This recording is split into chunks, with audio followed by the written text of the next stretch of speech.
क्या सच में पुनर्जन्म होता है?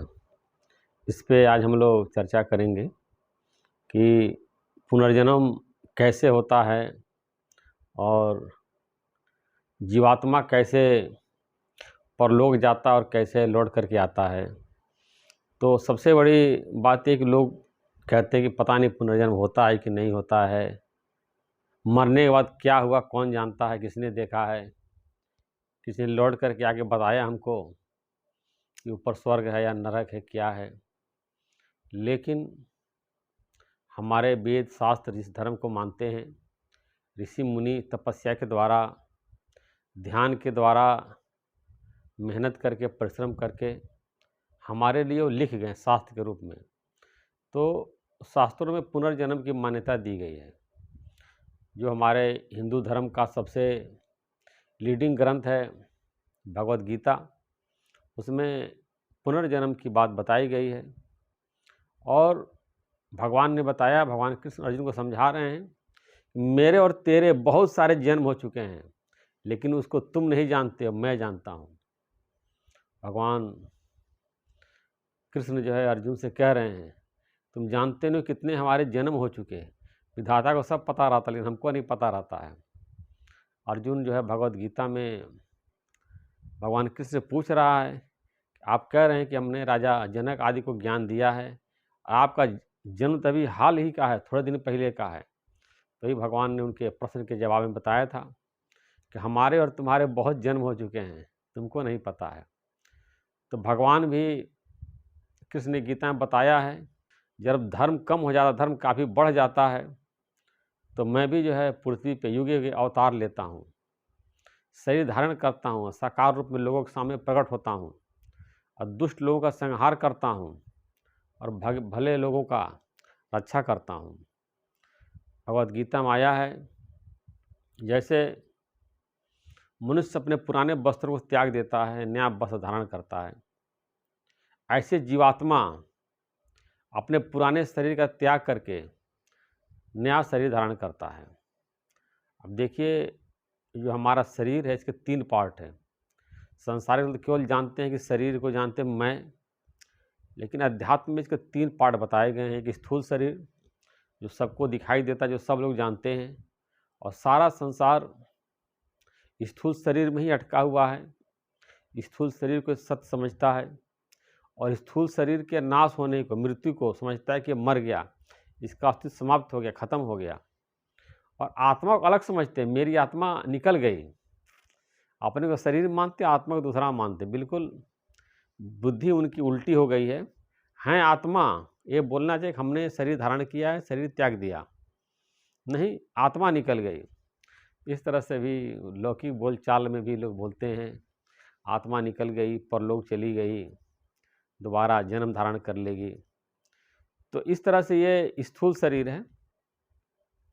दूसरा सूक्ष्म शरीर, इसको मनोमय शरीर बोलते हैं। इसमें मन, बुद्धि, अहंकार, आपकी ज्ञानेंद्रियाँ, कर्मेंद्रियाँ सूक्ष्म रूप से जो है अंतःकरण में, सूक्ष्म शरीर में वो रहती हैं।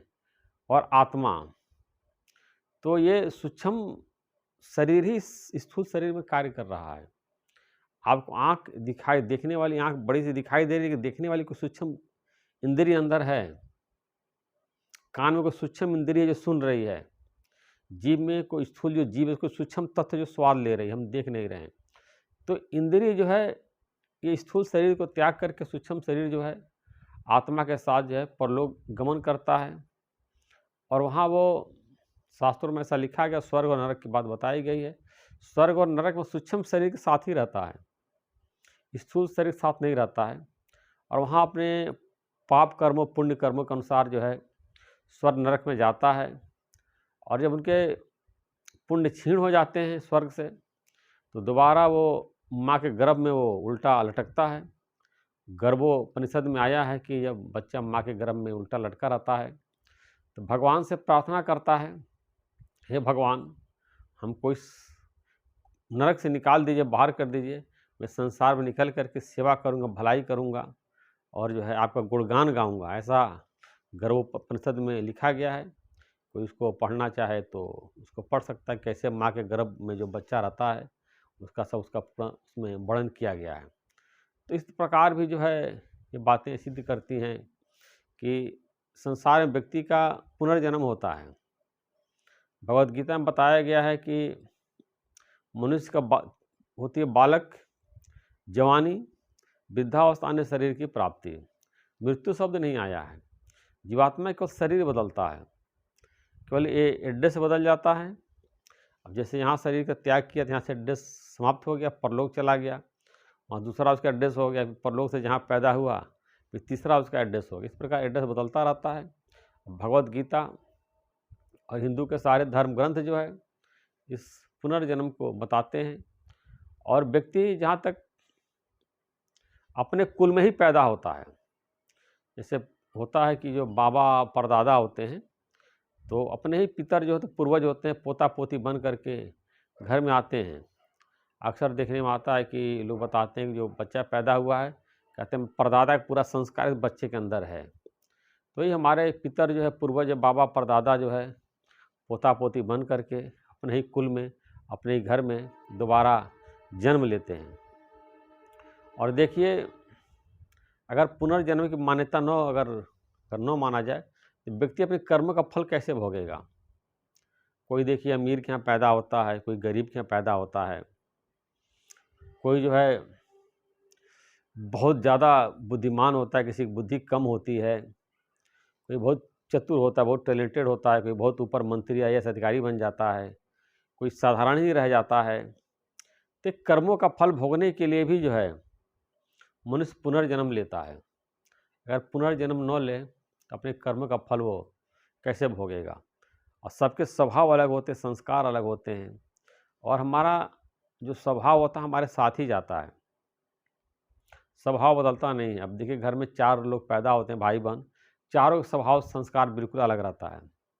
कोई बहुत कंजूस होगा तो बहुत खर्चा करने वाला होगा, कोई बहुत जो है थोड़ा सा दुष्ट टाइप का रहता है, कोई भला आदमी होता है, भला स्वभाव होता है, भला संस्कार होता है। और सब एक जैसे ग्रो नहीं करते हैं। कोई बहुत अमीर होता है एक ही भाई बहनों में, कोई सब मध्य में रह जाता है, कोई तो लोअर परिवार में रह जाता है। सब कर्मों के अनुसार, अपने मेहनत के अनुसार, परिश्रम के अनुसार और पास्ट कर्मों के अनुसार जो है वो व्यक्ति दोबारा जन्म लेता है और कर्मों का फल वो भोगता है। जानते हैं कि पुनर्जन्म किसका नहीं होता है? जो मोक्ष प्राप्त कर, निर्वाण प्राप्त कर लिया। जैसे योगी लोग होते हैं, ज्ञान के द्वारा परमात्मा के स्वरूप को प्राप्त कर लिया। जैसे रामायण में आया, ईश्वर अंश जीव अविनाशी चेतन अमल सहज सुखराशि। ये जीव जो है परमात्मा का अंश है, चेतन है, अमल है, कोई इस पर मल नहीं है, सुख का खान है। तो शंकराचार्य, भगवान शंकराचार्य ने जो है अंश का मतलब बताया है कि परमात्मा का स्वरूप, ये जो जीव है परमात्मा का स्वरूप है। हम सब लोग परमात्मा के ही स्वरूप, उस परमपिता परमेश्वर के पुत्र हैं, उसी के संतान हैं और उसी के स्वरूप हैं, और उसके जैसा ही हमारे अंदर गुण है।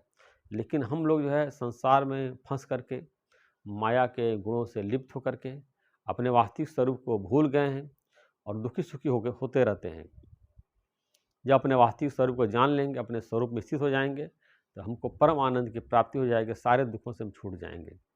तो जो योगी लोग होते हैं, जिसको ज्ञान प्राप्त हो जाता है, वो मोक्ष प्राप्त कर लेते हैं, उनका दोबारा पुनर्जन्म नहीं होता है, क्योंकि उनके मन से सारी संसारिक इच्छाएँ खत्म हो गई हैं और मनुष्य शरीर में ही परमात्मा के स्वरूप को प्राप्त कर लिया है। तो शरीर छूटने के बाद वो परम धाम जाते हैं, परलोक जाते हैं, और परमात्मा के धाम में वो नित्य रूप से वो विराजमान रहते हैं, वहीं निवास करते हैं। या कोई इस मनुष्य शरीर में ही परमात्मा के स्वरूप को प्राप्त कर लेते हैं, मनुष्य शरीर में ही वो ब्रह्म हो जाते हैं, परमात्मा हो जाते हैं। जैसे आता है कि अयम आत्मा ब्रह्म, यह हमारी आत्मा ही ब्रह्म है। अपने आत्मा को जानते हैं, ब्रह्म स्वरूप हो जाते हैं, परमात्मा स्वरूप हो जाते हैं। जैसे अहम ब्रह्मास्मि तत्वमसि आया, मैं ब्रह्म स्वरूप हूँ, तत्वमसि तत्मनो त्वमत्वसि मन है, तो परमात्मा है। इस प्रकार जिसको तत्वमसि आदि महावाक्यों का ज्ञान हो गया है, हम ब्रह्मास्मि जिनकी स्थिति हो गई है, संसारिक में दोबारा पैदा होने की इच्छा नहीं है, तो मोक्ष प्राप्त कर, निर्वाण प्राप्त कर लेते हैं, उनका पुनर्जन्म नहीं होता है। लेकिन बाकी सभी लोगों का जो है पुनर्जन्म होता है। और भगवद गीता में आया है, अच्छा कर्म करने वाला जो है स्वर्ग में जाता है, देवी देवता जो है बनता है, और मध्यम कर्म करने वाला मनुष्य बनता है, और निम्न कोटि का कर्म करने वाला, नीच कर्म करने वाला पशु योनि में जाता है। तो भगवद गीता और सारे हिंदू धर्म ग्रंथ जो है पुनर्जन्म की मान्यता देते हैं, और पुनर्जन्म जो है होता है, एकदम आप निश्चित रूप से विश्वास करिए जो मरता है उसका जन्म निश्चित है, और जो जिसका पैदा उसका मरण निश्चित है। कोई संसार में व्यक्ति है, जितने भी कोई भी हो, सबका बिल्कुल डेड श्योर बताते हैं, मरना निश्चित है। तो जो मर गया है उसका पैदा होना भी निश्चित है। अगर मोक्ष अगर प्राप्त कर लेता है तब उसका पुनर्जन्म नहीं होता, बाकी सबका जो है पुनर्जन्म होता है।